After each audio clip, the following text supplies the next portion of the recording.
I would say the bowler, just because obviously like you can have all the tools in your bag, but if you're not able to repeat shots, if you're not able to use them in the correct times, then it's kind of, they're irrelevant to have those tools in your bag. So I think the bowler making the correct decisions with those tools is a little bit more important.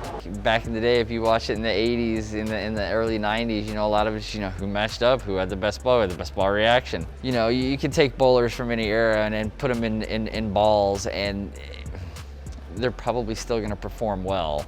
So overall, I'd say it's probably the bowler more than it is the ball.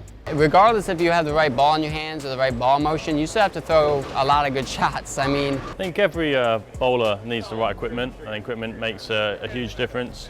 And at our level, we, that's a tool that we use. It's very important to us. But if you don't have a good bowler, it doesn't matter what ball you use. You have to be a good bowler. On tour, I've been a part of having ball motion, not being able to get it off my hand. But I've also been a part of some blocks where I kept myself in the tournament by out bowling the bad ball reaction I felt I had. So you have it both ways, but the bowler still has to do the work. And you can get into a spot where there's too many options and you don't know where to go, and you get confused because you have so many balls at your disposal. So it's definitely the bowler. It's a combination of both. You can physically be good and have bad balls, bad layout and stuff like that, and you're not ever going to be successful.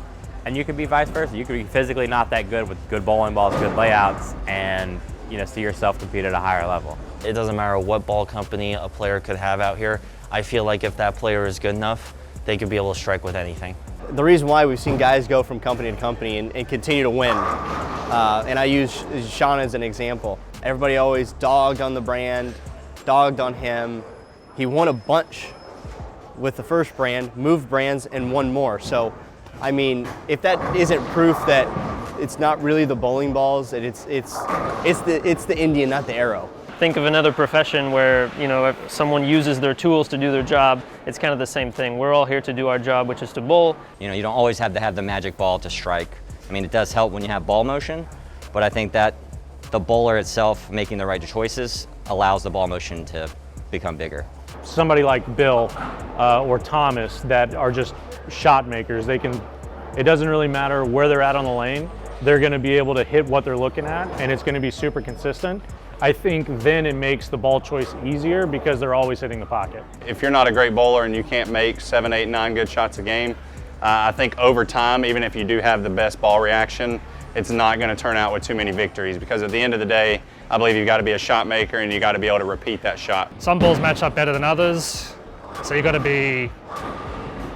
know your equipment to be able to succeed out here. Otherwise, it can be very tough. The ball can be a big help, but in the end, you need to do what you need to do. The bowling balls, in my opinion, are more important.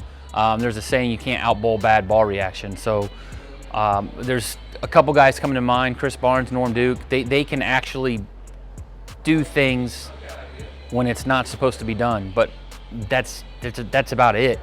Everybody else, if they don't have ball reaction, they can't strike. So the ball is definitely the most important thing. There's plenty of guys out here. There's definitely 15 or 20 guys that I think you can put them into any company's bowling balls, and they're going to find a way to win. They're just too good not to.